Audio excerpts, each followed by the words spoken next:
Hello A2 family, WhatsApp, कैसे हैं आप लोग। आई होप कि आप लोग सभी बहुत अच्छे होंगे और किसी के घर में ऐसा कुछ प्रॉब्लम नहीं होगा कोरोना को लेके।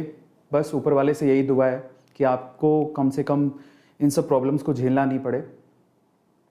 फिर से मैं आपके सामने हूँ एक बहुत इंपॉर्टेंट चीज़ को लेके। मैंने सोचा कि क्यों ना आप लोगों से शेयर की जाए। एक चीज़ मैं आप लोगों से शेयर आज इस वजह से ये जो सेशन है करना चाहता था, आप लोगों से शेयर करना चाहता था, उसके पीछे की वजह क्या मैं आपको बताता हूँ। देखिए, जब घर में, हमारे घर में कभी कोई प्रॉब्लम आती है तो ना उस प्रॉब्लम को फेस करने के दो तरीके आपको देखने को मिलते हैं घर पे। आपने देखा होगा अपने घर पे भी कि जब भी कोई हमारे घर पे प्रॉब्लम आती है तो दो तरह के लोग होते हैं।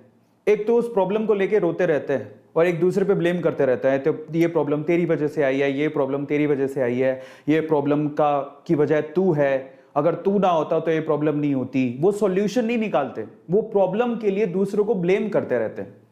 वो प्रॉब्लम के लिए दूसरों को ब्लेम करते रहते हैं कि तू इसकी वजह है, तू इसकी वजह है। लेकिन हमारे घर में कुछ दूसरे ऐसे लोग, मैच्योर लोग भी होते हैं जो सिचुएशन को समझते हैं, प्रॉब्लम को समझते हैं और साथ देते हैं, प्रॉब्लम का सॉल्यूशन निकालते हैं।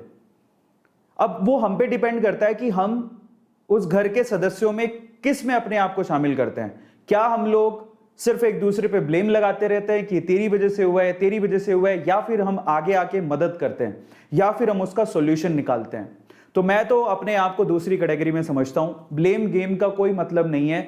आज हमारे परिवार को, हमारे हिंदुस्तान को हमारी जरूरत है। हमें आगे आना चाहिए और हमारी सरकार का, हमारे लोगों की मदद करनी चाहिए, बजाय बेवजह की बातें करने के, बेवजह के ब्लेम लगाने के। मैं उन सबसे कहूंगा कि जितना दिमाग आप लोग एक दूसरे को ब्लेम करने में लगा रहे हैं, सुबह तैयार होके आते हैं और फिर दूसरों को और सरकार को बेवजह की गालियां देते हैं या फिर बेवजह की बातें कहते हैं, इससे बढ़िया आप बाहर निकल के 4 लोगों की मदद कर दीजिए, शायद बच जाए कुछ। इससे बढ़िया आप 5 लोगों को फोन करके ये कह दीजिए कि घर पे बैठिए साहब, घर पे बैठिए, मास्क पहनिए, शायद उनकी जान बच जाए, बजाय एक दूसरे के गरियाने के या बजाय एक दूसरे को ब्लेम करने के। आज हमें साथ इकट्ठा होना पड़ेगा, साथ आगे आना पड़ेगा, और साथ आने का मतलब है कि हमें एक दूसरे को सपोर्ट करना पड़ेगा। हमारी सरकार, हमारी गवर्नमेंट जो कह रही है उसका हमें पालना करनी पड़ेगी, तब जाके हम लोग इस सिचुएशन से बाहर निकलेंगे। एक दूसरे को ब्लेम करने से कम बाहर नहीं निकलेंगे।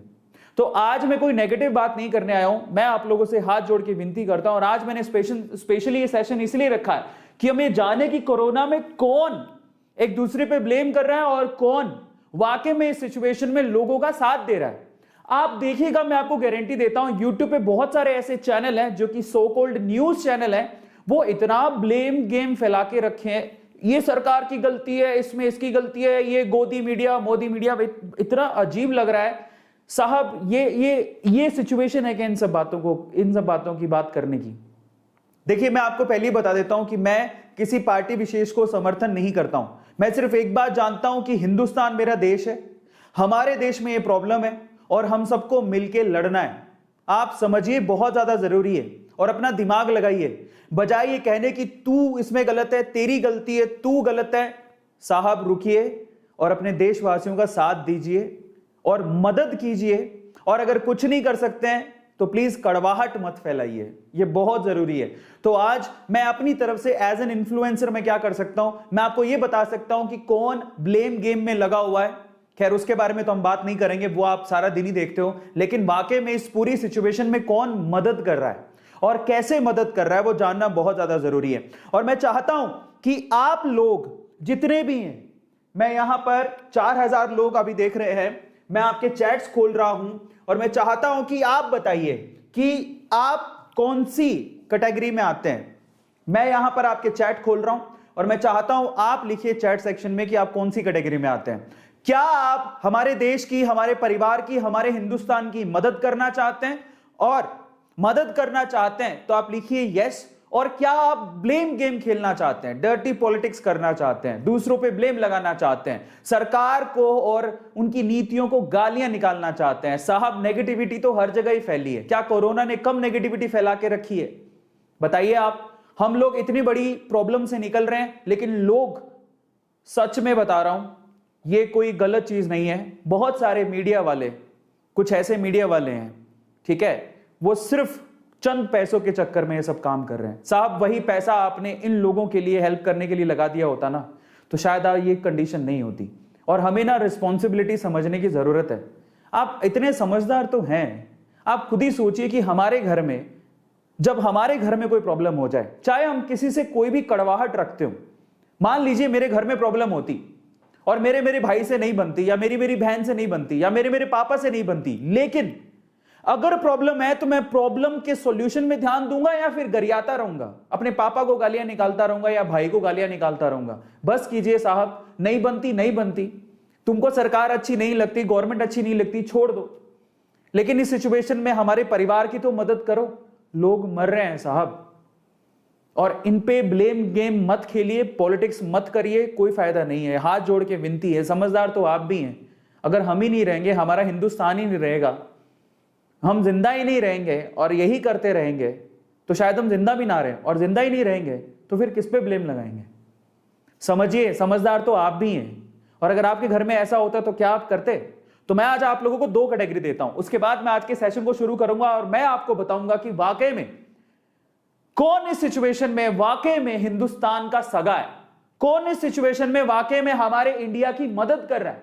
सामने आ रहे हैं लोग और फालतू की ब्लेम गेम नहीं खेल रहे, कोई पॉलिटिक्स नहीं कर रहे, वो वाकई में सामने आके लोगों की मदद कर रहे हैं।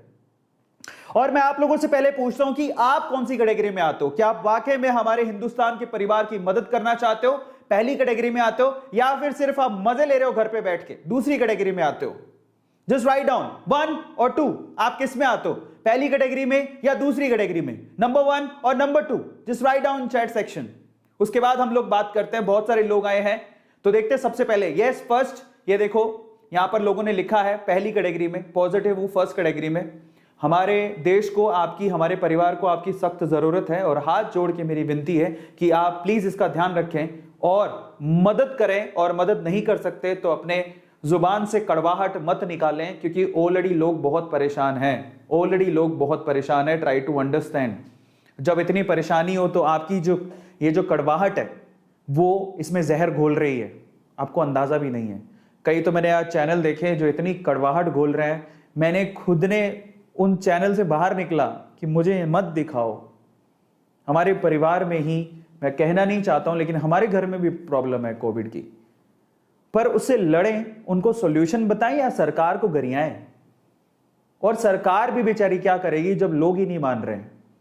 क्या आप लोग मान रहे हैं? क्या हमारे हिंदुस्तान के लोग मान रहे हैं? आज भी शादियां हो रही हैं, परमिशन से शादियां हो रही हैं, आज भी पार्टियां हो रही हैं, आज भी हम लोग गैदरिंग कर रहे हैं। यहां पर पुलिस को जा जाके उनको छटाना पड़ रहा है। सोचिए, जब ऐसी प्रॉब्लम हम खुद ही नहीं समझ रहे तो सरकार कहां तक मदद करेगी? आपको क्या लगता है कि आपको लगता है कि सरकार चुन ली, अब सरकार की जिम्मेदारी है, हम तो फ्री घूमेंगे? साहब, कोरोना ये सब नई चीजें देखेगा, कोरोना ये सब चीजें नहीं देखेगा। इसलिए ट्राई टू अंडरस्टैंड कि हमें ब्लेम गेम नहीं खेलना है, हमें अपने हिंदुस्तान की, हमारी फैमिली की मदद करनी है। और मदद करने को आगे आइए, 4 लोगों को समझाइए, बजाय कड़वाहट फैलाने के। इतने ज्यादा फेसबुक पे पोस्ट गंदे गंदे, समझ नहीं आता कि आप लोग क्या कर रहे हो। सोचो कि इतनी बुरी हालत से हम लोग निकल रहे हैं और आप लोग गंदगी फैलाए जा रहे हो। आज से आप लोग याद रखिएगा, अगर आप A2 मोटिवेशन फैमिली से जुड़े हो, हमें बुरी चीज, गलत चीज नहीं फैलानी है, हमें अच्छी चीज के बारे में बात करनी है। कौन हमारी मदद कर रहा है, कौन हमारी मदद के लिए आगे आया है, और कौन वाकई में हमारा दोस्त है, आज उसके बारे में बात कर लेते हैं। चलिए फटाफट से शुरू कीजिए, शुरू करते हैं आज के सेशन को। बताएंगे कितने? ओके, सो आज के सेशन को फटाफट से स्टार्ट करते हैं, ताकि आप लोग समझिए कि वाकई में हिंदुस्तान कितने लोगों से जो कि पॉजिटिव वे में मदद कर रहे हैं उनसे, उनके साथ है, या फिर कितने लोग हैं जो हिंदुस्तान को इस सिचुएशन में मदद कर रहे हैं। चलिए फटाफट से शुरू करते हैं। कोरोना में कौन कर रहा है हिंदुस्तान की मदद, जरा चेक कर लेते हैं। लेकिन उससे पहले एक बार इंडिया के अभी प्रेजेंट के हालत भी आप चेक कर लीजिए कि हम लोग इस सेशन को बार बार क्यों कर रहे हैं, हम लोग क्यों समझने की कोशिश कर रहे हैं। तो चलिए हम लोग फटाफट से शुरू करते हैं। क्या हालात वाकई में इतने खराब है कि हमें अब सिर्फ प्रॉब्लम के सॉल्यूशन के बारे में सोचना चाहिए? तो देखिए, तो सबसे पहले इंडिया के हालात देख लीजिएगा। ये इंडिया के हालात हैं। अभी तक कंफर्म्ड केसेस देख लीजिए, 17 लाख, इवन 18 लाख मानिए आप, 18 लाख कंफर्म केसेस हैं ये। एंड ये सही नहीं है, मतलब जो हो रहा है वो सही नहीं है। अब आप अंदाजा लगाइए, 18 लाख कंफर्म केसेस हैं और वो भी रजिस्टर हुए हैं जो वो हैं। अभी बहुत सारे ऐसे केसेस हैं शायद रजिस्टर ही नहीं हुए। उसमें से एक्टिव केसेस कितने हैं? सॉरी, कितने हैं ये? 1 करोड़ 80 लाख केसेस है। Am I correct right now? मैं माफी चाहूंगा, मैं थोड़ा सा 1 करोड़ 80 लाख केसेस, जिसमें एक्टिव केसेस कितने हैं? ऑलमोस्ट 29 लाख केस, 29,71,000 से ज्यादा केसेस एक्टिव हैं।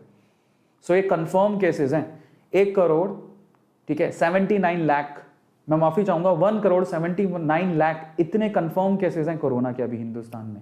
उसमें से 29,71,959 ये एक्टिव केसेस हैं। उसमें से रिकवर कितने हो चुके हैं? ये रिकवर हो चुके हैं, ये उनका आंकड़ा है, ठीक है। 1 करोड़ 48 लाख अभी रिकवर हो चुके हैं, लेकिन हमने 2 लाख से ज्यादा लोगों को खो दिया है। और ये डेटा कब का है? ये 27/4 यानी कि अप्रैल का डेटा है। ये 2 लाख लोगों को हिंदुस्तान ने कोरोना की वजह से खो दिया, और ये वो डेथ हैं जो कि ऑफिशियली रजिस्टर्ड है। मे भी हो सकता है ये उससे भी ज्यादा हो। अब ये हालत है हमारे हिंदुस्तान की। और सिर्फ 24 घंटे की बात कर लेते हैं, इंडिया में 24 घंटे के क्या हालात हैं, जरा उसको चेक कर लेते हैं। पिछले 24 घंटे में आप जरा गौर से देखिएगा, सिर्फ पिछले 24 घंटे में कंफर्म केसेस कितने हैं? 3,62,913। ये वो केसेस हैं जो कि ऑफिशियली रजिस्टर हुए हैं, और ये हाईएस्ट है। हमने शायद इसमें भी पूरे वर्ल्ड का रिकॉर्ड ही तोड़ दिया है, और ऐसा रिकॉर्ड हिंदुस्तान को बनाना नहीं चाहिए था, ये हमारी गलती है। लेकिन एक ही दिन में 3,62,913 से भी ज्यादा केसेस रजिस्टर हुए, और ये वो हैं जो ऑफिशियली रजिस्टर हुए हैं, और केसेस इससे भी ज्यादा हैं। एक ही दिन में 3286 लोगों की डेथ हो गई है, और ये डेटा आप देख लिए 27 अप्रैल तक का 12 AM तक का डेटा है ये। अब आप अंदाजा लगाइए कि 24 घंटे में। और मैं आपको आपकी जानकारी के लिए बता देता हूं, लास्ट भी सेशन में मैंने बताया था कि एक रिपोर्ट के अनुसार ये डेटा एक्चुअली इससे भी ज्यादा है, और एक रिपोर्ट के अनुसार जो कि यूएस की यूनिवर्सिटी की रिपोर्ट है, मई के अंदर ये डेटा 5 लाख भी क्रॉस कर जाएगा। एक दिन में 5-5 लाख केसेस आएंगे। और मैं आपकी जानकारी के लिए आपको बता देता हूं कि 3 लाख से ज्यादा केसेस आते हुए आज 6 दिन हो गए हैं। 6 दिन से, पिछले 6 दिन से 3 लाख से ज्यादा केसेस कोरोना के रजिस्टर हो रहे हैं। इसीलिए तो सरकारें डरी हुई हैं, इसीलिए तो लॉकडाउन हो रहा है। आप इस चीज को समझ नहीं रहे हैं, और अगर आप अभी भी लाइटली ले रहे हैं तो फिर राम भरोसे है। मैंने वीडियोस देखी कुछ, मुझे बड़ा इतना मैं आहत हुआ कि लोग आज भी मास्क नहीं पहन रहे, लोग आज भी इसे सीरियसली नहीं ले रहे। मजाक अगर आप ही लोगे तो फिर हम लोग इसी हालात में पहुंचेंगे और बाहर नहीं निकल पाएंगे। इसलिए ट्राई टू अंडरस्टैंड, 24 घंटे में ये आंकड़ा है, और ये शायद विश्व में अब तक का एक दिन में कोरोना केसेस सबसे ज्यादा जो आंकड़ा है ये यही है जो हिंदुस्तान में है, और हालात सही नहीं है। टॉप 5 कौन से स्टेट है जहां पर कोरोना की सबसे बुरी हालत है, जरा उसको भी चेक कर लेते हैं। ये टॉप 5 स्टेट्स हैं जहां पर कोरोना की बहुत बुरी हालत है। सबसे ज्यादा केसेस अगर आ रहे हैं अभी तो महाराष्ट्र में आ रहे हैं। महाराष्ट्र में अभी तक ये देखिए पीक पकड़िए, अब ओवरऑल 4 लाख, ठीक है, 44,10,85 केसेस अभी तक आ चुके हैं। 44,10,85 केसेस सिर्फ महाराष्ट्र में है। अब आप अंदाजा लगाइए, महाराष्ट्र इन्फेक्टेड है। इसके अलावा केरला में 14,60,365 केसेस अभी तक आ चुके हैं। और आप जरा एरो देख लीजिए, केसेस कितने ज्यादा बढ़ रहे हैं, बहुत तेजी से बढ़ रहे हैं। इसके अलावा तीसरा स्टेट जो कि बहुत तेजी से जहां पर केसेस आ रहे हैं, जहां पर हम रह रहे हैं, कर्नाटका में अभी तक फिर से 14 लाख के करीब केसेस आ चुके हैं। इसके अलावा 5वां स्टेट है यूपी, उत्तर प्रदेश, जहां पर 11,53,000 केसेस अभी तक आ चुके हैं। इसके अलावा तमिलनाडु, जहां पर 11,13,000 के करीब केसेस आ गए हैं। तो सबसे पहले तो मैं आप लोगों से पूछना चाहता हूं कि अगर कोई यहां पर महाराष्ट्र के, केरला के, कर्नाटका के, यूपी के और तमिलनाडु के लोग हैं तो प्लीज आप चैट सेक्शन में जरूर लिखिए, क्योंकि सबसे ज्यादा केसेस अभी महाराष्ट्र में रजिस्टर हुए हैं, फिर केरला में, फिर कर्नाटका में, फिर यूपी में और फिर तमिलनाडु में। ये हालत है। राजस्थान में अभी नहीं है, लेकिन राजस्थान में स्टिल लॉकडाउन है। राजस्थान में लॉकडाउन है। दिल्ली में भी हालत बहुत खराब है, पर दिल्ली में इतनी जनसंख्या नहीं है तो इसलिए केसेस नंबर वाइज केसेस देखे तो वहां पर कम है, बट ओवरऑल वहां पर सिचुएशन बहुत खराब है। क्योंकि आज ही हमारे वहां पर कोई रहता है तो उनसे बात हो रही थी कि दिल्ली में बहुत बुरी हालत है। और इनफैक्ट ये हालात हो गए हैं कि आप कोई भी स्टेट में चले जाओ, किसी भी स्टेट में कहीं पे भी होना, अगर आपको आज के टाइम पे कोरोना है तो आपको हॉस्पिटल में जगह नहीं मिल रही है। समझ नहीं आ रहा कि इतने सारे केसेस एक साथ कैसे हो सकते हैं। हॉस्पिटल्स में बेड नहीं है, हॉस्पिटल्स में जगह नहीं है, फोन करते हैं लोग मना कर देते हैं, फोन नहीं उठाते हैं, वेंटिलेटर्स अवेलेबल नहीं है, ऑक्सीजन अवेलेबल नहीं है। अब इतना बड़ा देश है, हमको लगता है कि इतनी सारी मदद मिल रही है तो मदद जा कहाँ रही है? अरे देश भी बहुत बड़ा है, जनसंख्या हमारी इतनी ज्यादा है कि जितनी मदद मिले उतना कम है। और इस सिचुएशन के लिए कौन तैयार होता है? क्योंकि ये सिचुएशन ऐसे नहीं है कि हर दिन की सिचुएशन थी, सिर्फ ये 1-1.5 साल में इतनी बुरी हालत हुई है और उसके लिए हम लोग तैयार ही नहीं थे एक्चुअली। और तैयारी कैसे करते? अगर सरकार, मान लो सरकार को पहले ही पता होता कि कोरोना आने वाला है, उसके लिए इंफ्रास्ट्रक्चर खड़ा करते। आपको पता है दिल्ली में कॉमनवेल्थ गेम हुए थे, कॉमनवेल्थ गेम की तैयारी जब उन्होंने दिल्ली के कॉमनवेल्थ गेम के लिए बहुत सारा इंफ्रा खड़ा किया था, आज वो इंफ्रास्ट्रक्चर किसी काम का नहीं है, वो सिर्फ एक कॉमनवेल्थ के लिए काम आया था और उसके लिए इतना खर्चा कर दिया गया था, लेकिन आज तो वो किसी काम का नहीं है। और बहुत सारे वहां पर जो घर बनाए गए थे वो सारे धूल खा रहे हैं, मिट्टी खा रहे हैं, बहुत बुरी हालत है। तो अब देखो सरकार ये भी सोचती है कि अब ये ना सदियों में, 100 साल में कोई ऐसी पैंडेमिक आती है, उसके लिए तैयारी कोई भी सरकार नहीं कर सकती। इट्स नॉट अबाउट इंडिया, पूरे विश्व में ये काम नहीं हो सकता है कि इतना बड़ा इंफ्रास्ट्रक्चर खड़ा करके बाद इस इंफ्रास्ट्रक्चर का करोगे क्या? क्योंकि 100 साल में बीमारी आती है और 100 साल क्या, कोई भी चीज होती है 5 से 6 साल के बाद तो जर्जर होने लगती है। तो अगर आप वाकई में दिमाग लगाएं एज अ ह्यूमन बीइंग, आप सोचिए कि इतना बड़ा इंफ्रास्ट्रक्चर खड़ा करके जिसका उपयोग ही नहीं है, सिर्फ पेंडेमिक में उपयोग होने वाला है। तो अब इससे बचने का सबसे अच्छा तरीका क्या है कि हम खुद को सेव रखें, घर पे रहें, बचा के रखें, बजाय ब्लेम गेम खेलने के। दिमाग आग भी लगाइए, सोचिए जरा, आपके घर में सदियों में एक बार शादी होगी, तो क्या आप लोग 10 साल पहले ही उस शादी के सारा सामान खरीद के रख लेंगे? नहीं। तो आप सिचुएशन को भी समझिए, आज जरूरत है और आज लोग मदद कर रहे हैं, बाहर के बहुत सारे लोग, मैं आपको अभी दिखाऊंगा, ठीक है, और उस मदद की जरूरत है और ये सदियों में एक बार होता है, 100 साल में एक बार हुआ है ये पैंडेमिक, जरा समझिए। तो ये वो स्टेट्स हैं जहां पर बहुत बुरी हालत है, ये 5 स्टेट्स हैं। इसके अलावा हम लोग अब बात करते हैं कि वाकई में कोरोना में एक्चुअल में मदद कौन कर रहा है।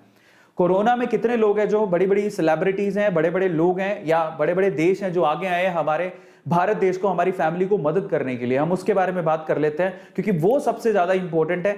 आप लोगों के लिए पिक्चर क्लियर होना सबसे ज्यादा इंपॉर्टेंट है कि वाकई में सिचुएशन में कौन मदद कर रहा है और कौन बेमतलब की सूट बूट पहन के, जरा सोचिए, नहा धो के सूट बूट पहन के अपने स्टूडियो में बैठ के, जिस स्टूडियो का खर्चा 1-1 लाख रुपए दिन का है, वहां पर बैठ के सिर्फ सरकार को गरिया रहे हैं, सिर्फ गवर्नमेंट को गरिया रहे हैं, सिर्फ लोगों को गालियां दे रहे हैं। अरे भाई साहब, 1-1 लाख रुपए आप अपने स्टूडियो में बैठ के खर्च कर रहे हो, ठीक है, और अगर आप वही पैसा अगर इन लोगों की मदद के लिए लगा देते तो आप ये बातें नहीं बोल रहे होते।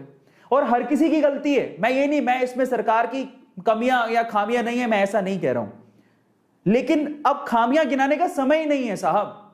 हमको ये नहीं कहना है कि इसकी गलती है उसकी गलती है, अभी सब लोग साथ आओ और मदद करो। हमारे परिवार को, हमारे हिंदुस्तान को मदद की जरूरत है, हमें यह समझने की जरूरत है। तो चलिए आज मैं आपको बताता हूं कि वाकई में कौन बातें नहीं कर रहा है और वाकई में मदद कर रहा है। तो चलिए मैं सबसे पहले नाम लूंगा गूगल के सीईओ सुंदर पिचई। आप सोचिए कि अगर गूगल के सीईओ सुंदर पिचई आगे आए हैं मदद करने के लिए, तो सोचिए कि उन्होंने देखा होगा कि हिंदुस्तान में हालात कितने खराब हैं, यस और नो। और वाकई में हालात खराब है, यह बात बहुत दूर तक जा रही है, बहुत दूर तक। सुंदर पिचई हिंदुस्तान की मदद करने के लिए, इंडिया की मदद करने के लिए आगे आए हैं। उन्होंने क्या लिखा है जरा आप देखिए। ओवरऑल 135 करोड़ रुपए डोनेट किया उन्होंने, 135 करोड़ अलग अलग वे से उन्होंने डोनेट किए, जो कि सहायता हिंदुस्तान तक पहुंचेगी। कैसे पहुंचेगी? उन्होंने लिखा, devastated to see the worsening covid crisis in India. उन्होंने लिखा कि कोविड के जो क्राइसिस इंडिया में हो रहे हैं उनसे मैं पूरी तरह से टूट चुका हूं। और सबसे खास बात, गूगल एंड गूगलर्स का क्या मतलब है? गूगल खुद जिसने 135 करोड़ की मदद की है, और गूगलर्स का मतलब जो एम्प्लॉइज गूगल में काम करते हैं उनको उन्होंने गूगलर्स कहा है। वहां के एम्प्लॉइज ने भी हिंदुस्तान की मदद करने के लिए ऑलमोस्ट 1 करोड़ 35 लाख रुपए इकट्ठा किया है, जो डोनेट हुआ है। मतलब इतना 1 करोड़ 1.5 करोड़ के करीब उन्होंने भी इकट्ठा किया है, एम्प्लॉइज ने भी, वो भी डोनेट हुआ है। और वो कैसे डोनेट हुआ है? गिव इंडिया को दिया जा रहा है और यूनिसेफ को दिया जा रहा है, जो मदद एक्चुअली इंडिया को इनडायरेक्ट वे से पहुंचेगी। और हाईली रिस्क पर उन्होंने कहा है कि हमारी कम्युनिटी हाईली रिस्क पर है, इसलिए हमें भी ध्यान देने की जरूरत है, और इसीलिए उन्होंने मदद की। अब आप ये सोचिए कि देखो, यहां से अच्छे इंसान और फायदा उठाने वाले इंसानों का पता लग जाता है। क्या इन्होंने कोई गलत बात की? नहीं, इनको पता लगा सिचुएशन बहुत खराब है, इन्होंने बोला हम मदद करेंगे। गूगल से 135 करोड़ की मदद आई है, ये मदद हिंदुस्तान तक पहुंचेगी और लोगों तक जाएगी। अब बस इतना कहना चाहूंगा कि बजाय ब्लेम गेम खेलने के आप सुंदर पिचई बनिए साहब। इसीलिए सुंदर पिचई का इतना नाम है, इतने लोग इन्हें मानते हैं क्योंकि ये सिचुएशन को समझते हुए आगे आए और मदद किया बजाय ब्लेम गेम खेलने के। क्या ये ट्विटर में ये नहीं लिख सकते थे कि हिंदुस्तान की सरकार बहुत गलत कर रही है, हिंदुस्तान की सरकार ये है, फला है, ढिमका है, उन्होंने अच्छे से स्थिति को संभाला नहीं? लिख तो ये भी सकते थे। क्या इन्होंने लिखा? क्योंकि ये जानते हैं कि ये पैंडेमिक है और इसमें बहुत बड़े बड़े देश भी फेल हो गए थे। अगर आप 2020 के आंकड़े उठाओगे तो बड़े बड़े देश जहां पर लोगों ने सोचा नहीं था कि कोरोना जैसी सिचुएशन पैदा हो जाएगी, उनकी हालत खराब हो गई थी। हम तो फिर भी इंफ्रास्ट्रक्चर के हिसाब से हिंदुस्तान बहुत नीचे आता है, लेकिन बड़े बड़े देशों ने 2020 में बुरे दिन देखे हैं, इतनी मौतें हुई हैं वहां पे। तो आप क्या ब्लेम गेम खेल रहे हो? किसको इल्जाम लगा रहे हो? जरा सोचने की बात है। मुझे कहना तो नहीं चाहिए, लेकिन ये हो गलत रहा है। आज हमें मदद की जरूरत है, आप आगे आइए, और मदद नहीं कर सकते तो प्लीज आप कड़वाहट मत फैलाइए। सुंदर पिचई के बाद हम बात करते हैं यहां पर वीवो कंपनी की। वीवो कंपनी ने अनाउंस किया है 2 करोड़ की हेल्प का, और बेसिकली वो ऑक्सीजन की शॉर्टेज के बिहाफ पे 2 करोड़ रुपए की हेल्प कर रहे हैं। वो क्या कर रहे हैं? Vivo has announced that it will donate 2 crore to address the oxygen shortage. Hindustan में ऑक्सीजन की शॉर्टेज के लिए 2 करोड़ रुपए वो उन्होंने डोनेट किया है। तो ये बहुत बड़ी बात है। वीवो कंपनी का आप लोग जानते हैं हिंदुस्तान में ये बिजनेस करते हैं, चाइना की कंपनी है, बट फिर भी इन 2020 Vivo had donated over 19 lakh mask. Vivo ने 9 लाख मास्क डोनेट किए थे और 15,000 पीपी सूट्स डोनेट किए थे और 50,000 लीटर सैनिटाइजर डोनेट किए थे। तो उन्होंने पहले भी किया है, अभी फिर से वो आगे आए और उन्होंने मदद की है 2 करोड़ रुपए की। इसके अलावा और कौन है? इसके अलावा देखिए, जो क्रिकेटर्स हैं जिनको वाकई में हिंदुस्तान से प्यार है, ये ऐसे क्रिकेटर्स हैं जैसे ऑस्ट्रेलिया के पैट क्यूमिंस, आप जानते होंगे, बहुत अच्छे क्रिकेटर है। ये कहते हैं कि हिंदुस्तान से मुझे बहुत लगाव है। उन्होंने ट्विटर पे लिखा, उन्होंने कितने डोनेट किए हैं? $50,000 डोनेट किए, यानी कि लगभग 28,82,429 रुपए के समथिंग इतना होता होगा शायद। तो $50,000 इन्होंने डोनेट किया है पैट क्यूमिंस ने। इन्होंने लिखा, क्या लिखा जरा आप देखिए ट्वीट पे। India is a country I have come to love dearly over the years and the people here are some of the warmest and kindest I have ever met। उन्होंने लिखा कि इंडिया एक ऐसी कंट्री है जहां पर लोग हमें बहुत प्यार करते हैं, बहुत सम्मान देते हैं, ठीक है, और ये बहुत इंपॉर्टेंट है। एंड फाइनली उन्होंने लिखा, to know so many are suffering so much at this time, ठीक है, सैडन्स मी ग्रेटली, मुझे बहुत इस चीज को जान के दुख हो रहा है। एंड फाइनली क्यूमिन, उन्होंने ये लिखते हुए ये डोनेट किया है $50,000 हमारे इंडिया के रिलीफ फंड में। इसके अलावा और कौन है? इसके अलावा ब्रेटली तो हिंदुस्तान को अपना दूसरा घर मानते हैं। उन्होंने ट्विटर पे क्या लिखा? India has always been like a second home for me. Hindustan मेरे लिए एक दूसरा घर है। The love and affection that I have got from the people of the country both during my professional career and even after my retirement holds a special place in my heart. It saddened deeply to see people suffering due to the ongoing pandemic। और finally उन्होंने 1 bitcoin BTC donate किया है। 1 BTC की कीमत आज 40,45,000 रुपए है। तो 40,45,000 रुपए उन्होंने डोनेट किया है। तो ये थे ब्रेटली, जो चाहते तो ब्लेम गेम खेल सकते थे, जो चाहते तो करवाहट पैदा कर सकते थे, लेकिन वो जानते हैं कि हम इस अर्थ पे रहते हैं, हम ह्यूमैनिटी की रक्षा करना चाहते हैं और ह्यूमन की रक्षा करनी बहुत ज्यादा जरूरी है, और इसीलिए उन्होंने डोनेट किया है। जरा समझिए राजनीति करने से क्या होगा। रतन टाटा की बात करते हैं, वाकई में वो हिंदुस्तान के रतन है। जैसे उन्होंने पता लगा कि ऑक्सीजन की बहुत प्रॉब्लम हो रही है, Tata steel supply 300 ton of oxygen per day to covid treatment. CEO ने लिखा है 300 टन ऑक्सीजन सप्लाई कर रहे हैं वो लोग। तो ये उनकी तरफ से मदद आ रही है, जो कि बहुत बड़ी बात है। अब रतन टाटा को तो हर एक इंसान उन्हें सल्यूट करना चाहिए। जब भी हिंदुस्तान में कोई प्रॉब्लम आती है तो ये इंसान वाकई में आगे आते हैं, इनकी कंपनी आगे आती है और मदद करती है। बहुत बहुत बहुत बड़ी बात है। इसलिए ये हमारे लिए, हमारे हिंदुस्तान के लिए रतन है। अब चाहते तो ये भी ब्लेम गेम खेल सकते थे, लेकिन आप इनको कभी भी कड़वाहट घोलते नहीं देखोगे। इसलिए मैं आप लोगों से कहूंगा कि कड़वाहट घोलने वाले लोगों से दूर रहिए साहब, क्योंकि आधी नेगेटिविटी कोरोना ने फैला के रखी और आधी नेगेटिविटी उन्होंने फैला के रखी। जो कि हमें बर्बाद कर देगी, और हमें सुख शांति से इस हिंदुस्तान में रहना है तो हमें उन लोगों से दूर रहना पड़ेगा। जेफ बेजोस, अमेजॉन, उन्होंने भी मदद की है। 10,000 ऑक्सीजन कॉन्सेंट्रेटर, ये उन्होंने हेल्प की है कोविड के अंदर। 10,000 ऑक्सीजन कॉन्सेंट्रेटर आज के टाइम पे वेंटिलेटर के साथ साथ कॉन्सेंट्रेटर इनकी भी बहुत जरूरत है, तो फाइनली उन्होंने 10,000 कॉन्सेंट्रेटर यहां पर डोनेट किए हैं। Covid 19 second wave, Amazon to airlift over 10,000 oxygen concentrators, ये उन्होंने हेल्प की है। अब चाहते तो वो भी लिख सकते थे ये है वो है फला है ढिमका है, नहीं, उन्होंने मदद की। और आप लोगों को जानना जरूरी है कि कौन मदद कर रहा है और कौन सिर्फ बातें। अक्षय कुमार, ट्विंकल खन्ना, उन्होंने क्या किया, 220 ऑक्सीजन कॉन्सेंट्रेटर ये उन्होंने डोनेट किए हैं। बकायदा ट्विंकल खन्ना ने ट्वीट किया था, wonderful news, doctor Darshanika Patel and doctor Govind Bankari of London elite health through Daivik foundation are donating 120 oxygen concentrator, and as Akshay Kumar and I have manage to get over hands on 100 as well. मतलब उनको 120 कॉन्सेंट्रेटर मिले थे जो उनकी फाउंडेशन है, और 100 कॉन्सेंट्रेटर इन्होंने खुद मैनेज किए हैं, तो टोटल 220 कॉन्सेंट्रेटर इन दोनों ने मिलकर डोनेट किए हैं। ठीक है, तो जरा समझिए, सिचुएशन बहुत खराब है। और पता है मुझे बड़ा तब दुख होता है कि ऐसी सिचुएशन में भी बहुत सारे लोग हैं जिसको इतना लाइटली लेते हैं और हंसते हैं। एक बार आप जिसको कोरोना हुआ है ना, उसके घर पे फोन करके उनसे पूछो कि उनकी क्या हालत है। मजाक नहीं है ये, मजाक नहीं है। और अगर आपको अभी भी मजाक लगता है तो राम भरोसे है।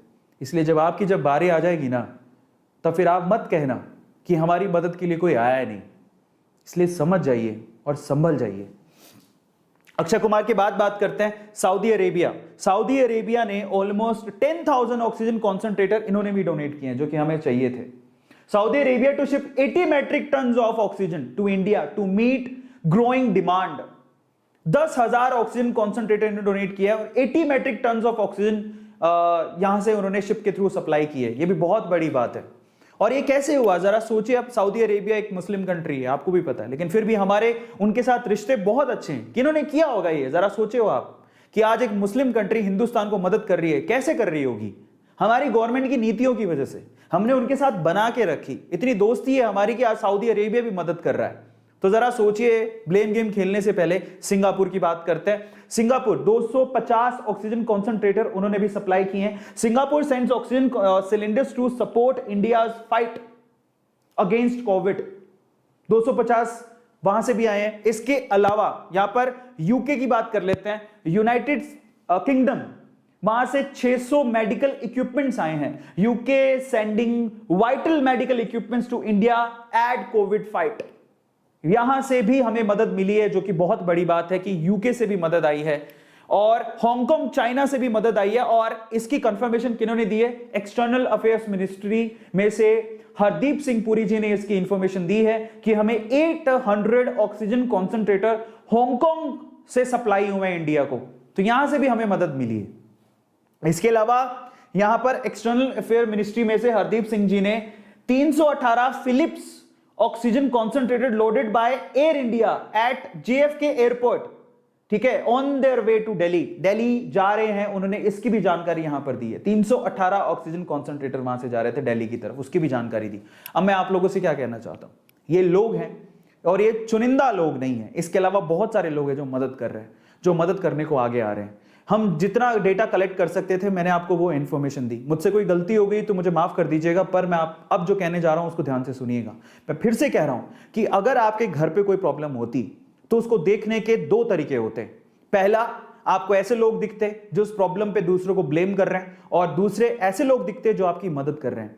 आप बताइए कि आपको किन लोगों से ज्यादा प्यार होता? आप जरा सोचिए। ऑब्वियसली वो लोग जो उस प्रॉब्लम में आपकी मदद कर रहे हैं।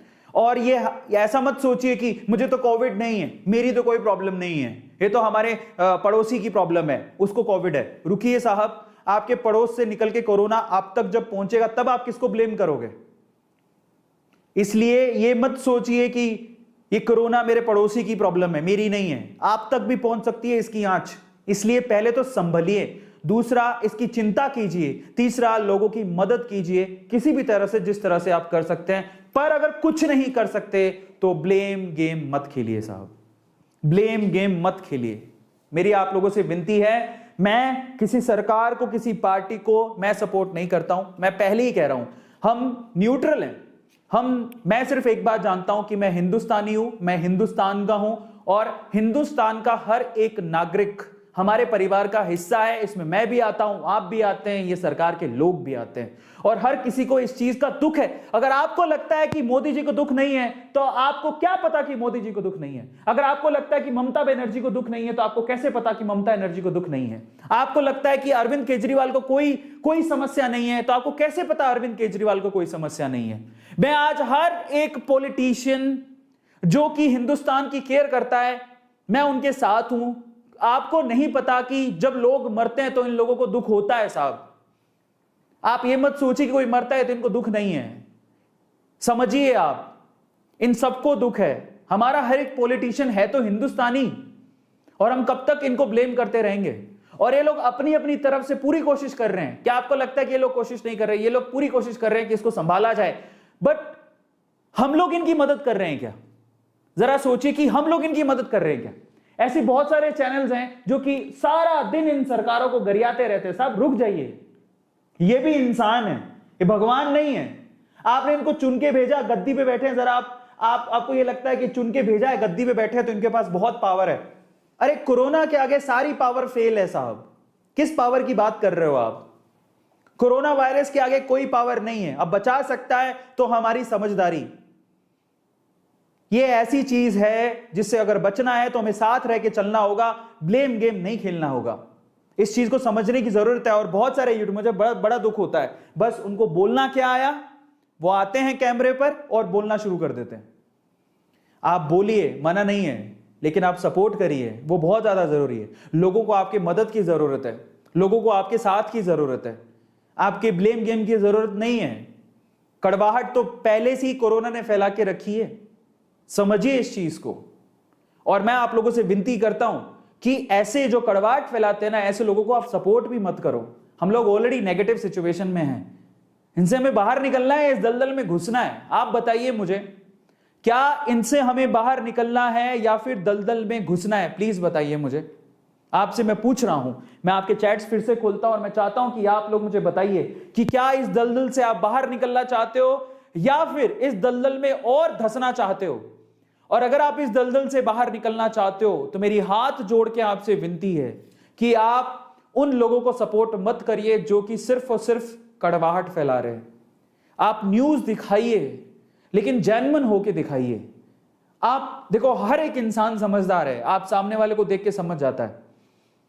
और अगर हम लोग ये जो गद्दी पे पॉलिटिशियंस बैठे हैं, चाहे जो भी हो, चाहे वो कांग्रेस का हो, चाहे वो बीजेपी का हो, चाहे आम आदमी पार्टी का हो, चाहे कोई भी हो, वो पहले इंसान है, वो पहले हिंदुस्तानी है, वो पहले इंडियन है। उनको भी दुख होता है साहब, वो भी इंसान है, वो भी नॉर्मल इंसान थे, बाद में आपने जितवाया और वो कुर्सी पे बैठे हैं और उनको भी चिंता हो रही है। अरे ऐसी हालत में तो किसी को भी चिंता होगी, लोग मरेंगे तो क्या उनको चिंता नहीं होगी? और क्या आपको लगता है कि ये गद्दी पर सारी उम्र बैठे रहेंगे? उनको भी पता है कि 5 साल बाद फिर से चुनाव होंगे, उनकी गद्दी चली जाएगी। अभी हाल फिलहाल सिर्फ और सिर्फ एक ही बात सोच रहे कि हिंदुस्तान को कैसे बाहर निकाला जाए, हिंदुस्तान को कैसे बचाया जाए।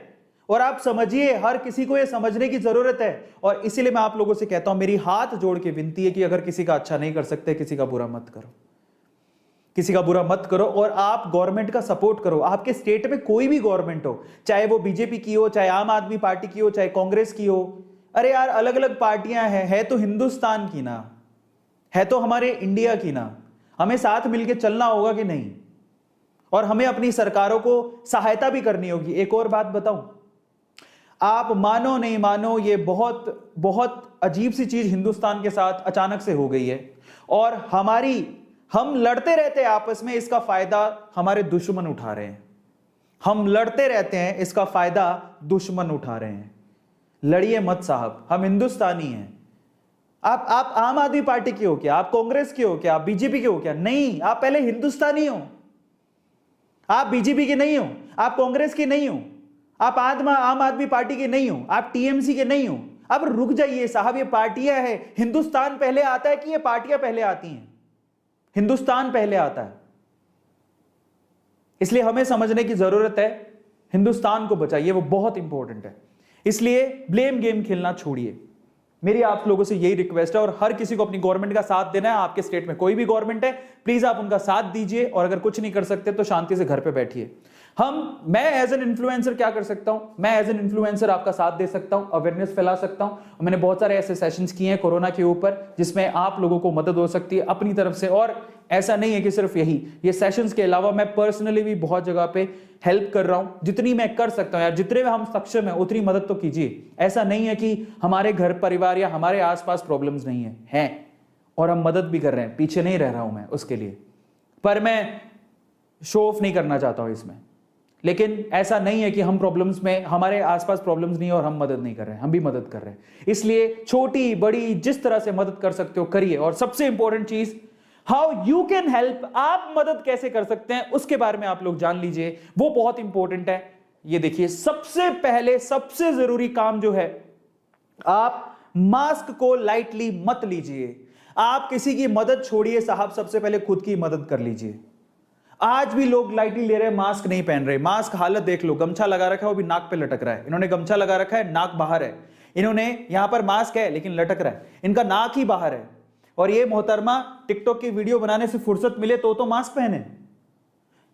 आप देखिए ये मास्क पहनने का तरीका है क्या? और फिर हम लोग कह रहे हैं पेंडेमिक फैल रही है। हालात देखें आपने। और पता है, गवर्नमेंट अगर लॉकडाउन नहीं लगाए तो आप घर पे ही नहीं बैठो। आपको चिंता नहीं है तो गवर्नमेंट को किस बात की चिंता होगी? घर पे बैठिए, बुरी हालत है, आप तो चिंता रखिए अपनी। और ऐसे बहुत सारे लोग मिलेंगे आपको। It's not about one community, everybody, her religion के लोग इसको लाइटली लिए हुए हैं। जरा समझिए, आप मास्क को इतना लाइटली मत लीजिए। मास्क को जो लोग लाइटली ले रहे हैं, इट्स नॉट अ टॉय, ये कोई खिलौना नहीं है, और ये कोई मजाक भी नहीं है। ये खिलौना नहीं है, ये मजाक नहीं है, और यही आपको बचा सकता है। ट्राई टू अंडरस्टैंड, यही आपको बचा सकता है। इनफैक्ट ये एयरबोर्न है, डॉक्टर्स भी इसको कंफर्म कर चुके हैं। हो सकता है आने वाले दिन में ऐसी भी सिचुएशन आ जाए कि आपको घर पे मास्क पहन के बैठना पड़े, हो सकता है। इसलिए बच के रहिए। और जरूरी है कि अभी इस समय बाहर निकलना है तो इसको अपना साथी बनाइए, अपना दोस्त बनाइए, और इसको पहन के रखिए। बहुत ज्यादा जरूरी है, मजाक नहीं है। और पता है दुख तब होता है, अभी थोड़े दिन पहले, और ये चीज काफी लोग बोल भी चुके हैं, कि जब हम बोलते हैं ना कि भाई मास्क क्यों नहीं पहना, घुटन होती है, मास्क क्यों नहीं पहना, अरे यार 2020 से पहन रहा हूं, अब तो पहना ही नहीं जाता, सफोकेशन होती है। अरे सफोकेशन होती है? आपको परवाह नहीं है इन लोगों की? आप जानते हैं ये डॉक्टर्स की फोटोज हैं, 3-3, 4-4 महीने से तो अपने घर वालों से ही नहीं मिले हैं। और पिछले जब से पैंडेमिक हुई है आप लोगों की सेवा में लगे हुए हैं, मास्क लगा लगा के। हालत देखिए इनकी, मास्क लगाने के बाद इनकी, ये डॉक्टर्स हैं, जरा आप देखिए, छिल जाते हैं चेहरे। क्या इनको सफोकेशन नहीं होती? आप बताइए जरा, क्या इनको सफोकेशन नहीं होती? क्या ये इंसान नहीं है? क्या इनको पता नहीं है? लेकिन फिर भी ये मास्क लगा लगा के आप लोगों की सेवा कर रहे हैं पिछले 1-1.5 साल से, जब से कोरोना शुरू हुआ है। क्या इनका दर्द हमें नहीं समझना चाहिए? और इनके दर्द को, और आपको पता है बहुत सारी वीडियोस वायरल हुई हैं इन दिनों में। एक डॉक्टर की वीडियो थी जो खुद कोविड पॉजिटिव थी, उसने स्पेशली वीडियो बना के ये हाथ जोड़ के विनती की कि आप लोग प्लीज मास्क पहनिए, घर पे रहिए, जब तक जरूरी ना हो बाहर ना निकलिए। लेकिन लोगों को होश ही नहीं है। इतना मतलबी मत बन जाइए कि दुनिया ही ना रहे, और जब दुनिया ही नहीं रहेगी तो आपका मतलब भी किस काम का है? बहुत जरूरी है, समझ जाइए, खतरे की घंटी बज चुकी है, और मई तक भी केसेस बहुत ज्यादा बढ़ेंगे अगर हमने नहीं संभाला तो। मजाक नहीं है। और इसीलिए मैं आप लोगों से कहूंगा, for the sake of these doctors, कईयों की फैमिली में डॉक्टर्स होंगे, उनके मोम डैड कई दिनों से घर पे ही नहीं आए होंगे। उनके दुख दर्द को समझिए साहब, समझिए इनके दुख दर्द को। एक डॉक्टर का मैंने वीडियो देखा था, and she was literally crying. Mumbai का वो वीडियो था, अगर आपने देखा हो तो। वो डॉक्टर साहिबा रोने लग गई थी कैमरे के ऊपर। उन्होंने कहा कि ऐसे दिन, ऐसी सिचुएशन हमने कई सालों में कभी नहीं देखी जो आज है। मुंबई की हालत, दिल्ली की हालत है, मेट्रोपॉलिटन 2 सिटीज की हालत तो बहुत खराब है। नहीं यकीन तो आप, कोई रहता है आपका मुंबई में या दिल्ली में, फोन करके पूछ लो। इतनी खराब है कि लोगों को ना वेंटिलेटर मिल रहा है, ना ऑक्सीजन का सिलेंडर मिल रहा है। उसका कारण क्या है? बहुत ज्यादा केसेस हैं। आपको लगता है मदद आ रही है, अरे केसेस, आपको पता है जनसंख्या कितनी है भारत की? 131 करोड़, अभी तो 138 करोड़ हो गई है। 138 करोड़ की जनसंख्या है। अगर ये इस हिसाब से फैलता रहा और सभी इंफेक्टेड हो गए तो हमारे पास इतना इंफ्रास्ट्रक्चर है ही नहीं, किसी देश के पास नहीं है। कहां से आएगी मदद? और मदद आएगी तो पूर्ति कैसे होगी? ये मजाक लगता है हर किसी को ना। हिंदुस्तान, ऐसा लगता है कि हिंदुस्तान चलाना एक बहुत आसान काम है। नहीं है, बहुत बड़ा देश है। आपको लगता है सरकार चुन ली, बहुत पैसा है, वो हर कुछ कर देगी? इतना आसान नहीं है। इतना आसान होता तो बहुत सारी सरकारें आई और गई। इतना आसान होता तो हम लोग कहां के कहां पहुंच जाते। क्योंकि हमारे साथ बहुत सारी हमारी, ये it's not about the government. हमने जो चीज, जिस तरह से चीजें बनाई है ना, वही हमारे लिए कभी कभी समस्या पैदा कर देती हैं। यहां पर चीजें इतनी आसानी से इंप्लीमेंट नहीं होती है जितनी चाइना में होती हैं। हम एक लोकतांत्रिक देश में रहते हैं जहां पर अगर कुछ भी करना हो तो हमें पूछना पड़ता है। और चाइना में क्या होता है? चाइना में लोकतांत्रिक सरकार नहीं है। अरे आपको पता होना चाहिए, जाके हिस्ट्री पढ़िए। और अगर वहां की सरकार को उसके देश के लिए कुछ भी करना है तो फिर लोगों की नहीं सुनती है। ये होगा तो होगा, चाइना में ऐसा है, हिंदुस्तान में नहीं है। हिंदुस्तान में अगर कुछ भी करना है तो 100 बार 100 लोगों से कमेटी बिठा के पूछना पड़ता है। और ये लॉकडाउन की जब बात होती है तो भी 100 लोगों से मीटिंग करके पूछना पड़ता है। उसके बाद लगाने के बाद भी लोग सहायता नहीं करते और फिर बोलते हैं हमें फ्रीडम चाहिए, हमें फ्रीडम चाहिए। अरे क्या हो रहा है ये? फ्रीडम के नाम पे आप क्या ये चाहते हैं कि हम लोग गर्त में चले जाएं और कोरोना हमें निगल ले? और अगर नहीं चाहते तो प्लीज बच के रहिए इससे। और सरकार की मदद करिए, क्योंकि सरकार आपके बिना नहीं चल सकती है, आपकी मदद के बिना भी नहीं चल सकती है। इस चीज को समझ लीजिए। इसलिए ये मत सोचिए कि नहीं ये तो बीजेपी का, हम इसकी मदद नहीं करेंगे, नहीं ये तो कांग्रेस का, हम इसकी मदद नहीं करेंगे, नहीं ये तो आम आदमी पार्टी का, हम इसकी मदद नहीं करेंगे, नहीं ये तो टीएमसी का, हम इसकी मदद नहीं करेंगे। आज ये सरकारें नहीं है, आज हिंदुस्तान है, हिंदुस्तान की फैमिली है। भूल जाइए सरकारें हैं या ये पार्टी का बंदा है। नहीं साहब, आज हमें मदद की जरूरत है। आप लोगों को बाहर आना पड़ेगा। बाहर इस तरह से नहीं आना पड़ेगा। आप बाहर मत निकलिए। बाहर आने का मतलब अपने इस ईगो से बाहर आना पड़ेगा और हमें लोगों की आगे बढ़ चढ़ कर मदद करनी पड़ेगी। तभी हम लोग ये जंग जीत पाएंगे, नहीं तो हार जाएंगे। और अगर हार गए तो हमारी आने वाली जनरेशन कभी भी इस चीज को माफ नहीं कर पाएगी। पता नहीं जनरेशन आएगी भी कि नहीं, क्योंकि बहुत कुछ खो देंगे हम। समझिए, सिचुएशन बहुत क्रिटिकल है। ऐसे ही नहीं कहा जा रहा और ऐसे ही नहीं बोला जा रहा। इससे ज़्यादा मेरे पास शब्द नहीं है समझाने के लिए, लेकिन एज एन इन्फ्लुएंसर मैं जितना कह सकता हूँ आपसे, मैं वो बात बोल रहा हूँ। और आप लोगों को समझने की ज़रूरत है। मेरा हाथ जोड़ के विनती है कि आप लोग आगे आएँ और लोगों की मदद करें, बजाय हंसने के। इस चीज़ को अगर आप लोगों ने सीरियसली नहीं लिया तो कुछ नहीं हो पाएगा। मुझे बड़ा दुख होता है कि जब हम मदद करने की सोचते हैं, इसमें भी लोग पता नहीं अलग अलग सा मतलब निकाल लेते हैं। यहाँ पर कोई लिख रहा है कि आप पॉलिटिक्स में जा रहे हो क्या? मुझे जाना ही नहीं है, पर आप अपनी सोच को सुधारिए। आज कोरोना की बात हो रही है, आज हमें अपने आप को बचाना है। और आज भी हम लोग दूसरों का ब्लेम गेम खेल रहे हैं, दूसरों का मतलब निकाल रहे हैं। समझदार बनिए, हिंदुस्तानी होने के नाते सोचिए। आज देश ही नहीं रहेगा तो फिर आप ये बातें कहाँ लेके जाओगे? इसलिए बचने और बचाने की ज़रूरत है। और आप पूरे दिन में सुनिएगा, अगर आप किसी मेट्रोपॉलिटन सिटीज़ में रहते हैं ना, एम्बुलेंस की आवाज़ आपके रोंगटे खड़ी कर देगी। एम्बुलेंस की आवाज़ जब आती है तो दिल ऐसे धक धक करने लगता है कि ये क्या हो रहा है। इतनी फ्रिक्वेंटली एम्बुलेंस की आवाज़ मैंने कभी नहीं सुनी। हर आधे घंटे में एम्बुलेंस की आवाज़ आती है। समझ रहे हो इसकी? आज फैल के आपके घर तक भी पहुंच सकता है अगर आपने अभी भी ये सब चीज़ें बंद नहीं करी तो। कई लोगों को मजाक ही लगता है बस ये बात। जिस दिन आपको होगा तो आपको समझ में आएगा। इसलिए नहीं हो तो बेहतर है, भगवान से यही दुआ है। आप हंस रहे हो इस बात पे तो भी आपकी मर्जी है। मैं तो आपसे ऊपर वाले से यही दुआ करूंगा कि आपको भी ना हो, लेकिन आप लोगों को सद्बुद्धि दे ऊपर वाला। बस इतना कहूंगा, बुद्धि दे, दिमाग दे कि हमें अब ब्लेम गेम नहीं खेलना है। अभी हमें वाकई में हमारे हिंदुस्तान को ज़रूरत है। और बहुत लोगों ने किया है, मैं उनको दिल से सलाम करता हूँ। मैं अगर उनको इंक्लूड नहीं कर पाया तो मैं माफ़ी चाहूँगा, बट आज हमें साथ में आने की ज़रूरत है। और मैं आप लोगों से सिर्फ लास्ट में ये कहना चाहूँगा, प्लीज़ मास्क पहनिए। If they can wear it for a whole day to save you, अगर ये डॉक्टर्स पहन सकते हैं पूरे दिन ये मास्क, तो आप क्यों नहीं पहन सकते हो? ये तो आपकी जान बचाने के लिए पहन रहे हैं और आप अपनी जान बचाने के लिए नहीं पहन सकते हो। We can wear mask, it at least when we are outside, हमें जब भी बाहर निकलना हो, हाथ जोड़ के विनती है, मास्क पहनिए, मास्क लीजिए, मास्क पहनिए और अच्छे से पहनिए, उसको पूरा कवर करिए, अपने नाक और मुंह को तो स्पेशली कवर करिए। हाथ जोड़ के विनती है आपसे, हाथ जोड़ के विनती है आपसे।